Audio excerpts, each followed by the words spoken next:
네, 안녕하십니까. 이번 시간에는 임도에 대해서 한번 공부를 해보겠습니다.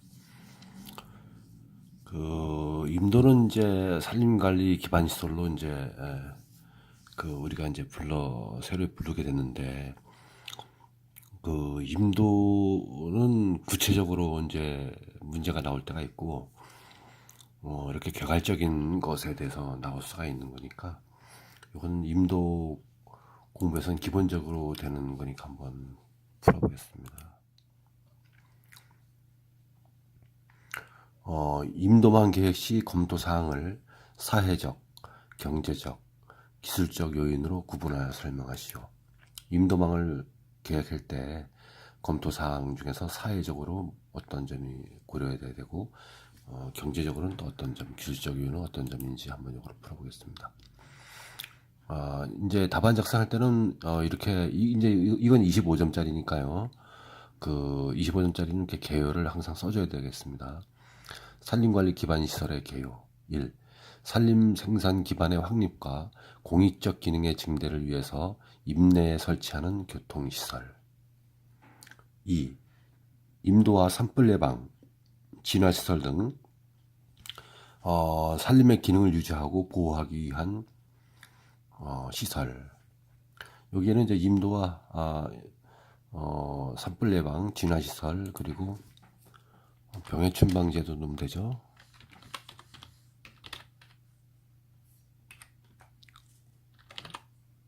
요새 참나무 실험병, 소나무 재선충병 이런 것들이 이제 많이 있으니까 임도를 활용한 병해충 방제 이런 것도 당연히 넣어줘야 되겠습니다.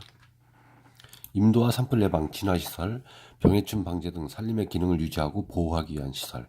2. 임도망의 개념. 산림의 합리적인 경영을 위해서 각종 임도를 계통적으로 배치하는 것. 3. 임도망 계획 시 검토 사항.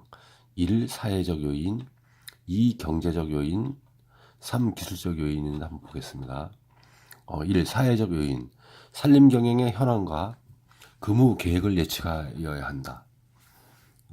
이제 사실 이제 만약에 예를 들어서 뭐 국일임 뭐 36인반 다시 1수반에 임도가 지금 하나도 없다. 근데 간선임도를 4km를 지금 놔야 되겠다. 그러면 여기는 뭐 잣나무 조림지, 낙엽수 조림지를 지나가야 되는지, 또 그 후에 4km를 간선임도 닦은 다음에 지선임도는 어떻게 해야 될지, 작업임도는 또 조림지를 어떻게 놔야 될지 이런 것을 도면을 보고 작성을 해야 되겠죠. 그리고 이것은 20년 후까지 이쪽에 간선임도, 작업임도가 헥타당 2km가 될 것 같다. 그러면 어떻게 될 것 같다. 이렇게 산림 경영의 현황과 근무 계획 예측까지 다 해야 되는 것이죠. 그리고 노선 통과에 따른 도시, 촌락, 경작지와의 관계 이런 걸 다 봐야 됩니다. 경작지와의 관계라는 것은 이제 세부지가 있을 수 있죠. 그렇게 되면 이제 임도가 세부지 상단으로 지나가서 임도 산사태로 인해서 경작지에 지속적으로 뭐 손해배상 청구권이 들어온다든가 이런 것을 다 봐야 되는 것이죠. 또 촌락이라는 것은 만약에 경상북도 봉하다. 근데 거기 국이림 지역에 임도를 놓는다 그러면은 이 촌락의 사람들이 이 국이림에 가서 가을철에 송이버섯을 많이 채취한다. 그러면 이제 좀 유리하게 좀 노선도 할 수 있는 것이고요. 지역사회에 이바지하는 것이고 산천 소득 증대에 기여하는 것이니까. 3번 접근에 의한 소음, 오염 등에 따른 주택, 식수 등 주거 환경과의 관계를 봐야죠. 중요한 것입니다. 유적, 매장 문화재, 절, 묘지 등 민족유산과의 관계. 5. 자연경관, 자연생태과의 관계. 6번 수리, 기상변화 등 자연조건의 변화. 두 번째, 경제적 요인, 집재 운반비의 감소, 시간의 단축, 임산물의 가치성 등 편익관계를 봐야 되겠죠. 집 운제비가 얼마큼 감소되는지, 시간이 단축이 되는지, 임산물의 가치성, 이것에 임도를 놓게 되게 되면은 송이버섯과 능이버섯을 가을에 산촌 주민들이 많이 딴다. 또 아니면 우리가 목재 수확을 뭐 낙엽송을 갖다가 수익 감벌해서 이 임도를 활용해서 반출하게 되면 효과적이다. 수라 내지는 인력으로 굴려서 세부지까지 내려오는 것보다는 임도를 놔서 임산물을 갖다가 반출하면 더 좋을 것이다. 이런 여러 가지를 봐야 되는 것이죠. 노선의 시점과 종점의 위치, 주요 구조물 형식에 대한 공사비와 유지 관리비의 경제성. 3. 긴 노선의 경우 각 구간의 통과 위치에 대한 직간접적 편익 등을 검토한다. 3번 기술적인 요인. 1. 교통기술적 요인, 지적 도로망의 연계성, 설계 속도와 선형 설계, 집재장, 회전장, 대피소. 이거 중요한 겁니다. 요새 이제 작업임도 등 간선임도 하게 되면 임업기계화 작업장이라고 넓은 이제 털을 좀 만들어 놓게 되어 있습니다.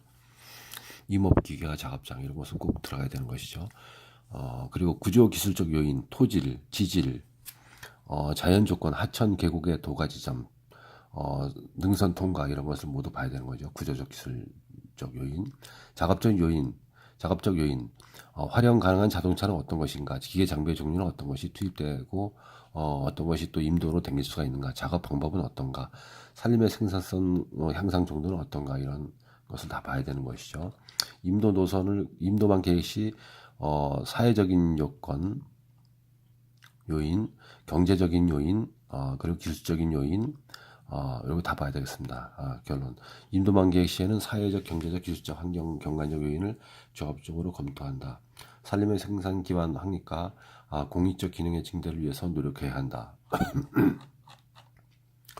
임도만 계획 시 검토사항이라는 것은 이런 것은 이제 우리가 임도에 대한 그 시험 문제가 2교시부터 4교시까지 이제 용어 문제로 논술 문제로 크게 나올 때는 이런 그 사회적, 경제적, 구조적, 기술적 요인 이런 것을 좀 머릿속에 암기가 되면은 답안 작성할 때 답안이 좀 페이지가 모자르고 쓰고 나올 때 좀 그 뭐랄까 좀 더 썼으면 좋았을 걸 그런 후회를 많이 하더라고요. 저도 한번 그 시험 보고 났는데 첫 번째 볼 때는 33장 중에서 31장을 썼습니다. 근데 두 번째는 좀 업무가 좀 바빠서 일 때문에 공부를 못 해가지고 33장 중에서 28장 쓰고 나왔어요. 근데 굉장히 5장을 빈장을 남기고 나오니까 좀 허전하더라고요. 여지없이 점수가 내려가는 건 확실합니다. 장수가 좀 덜해도.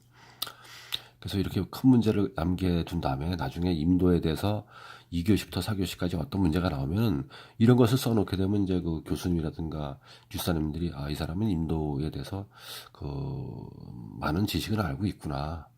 그렇게 판단할 수 있으니까 이런 사회적, 경제적, 기술적 요인 이런 것을 좀 공부를 좀 단단히 해둬야 되겠습니다. 이번 시간에는 임도만 계획 시 검토사항을 한번 이렇게 알아봤습니다. 감사합니다.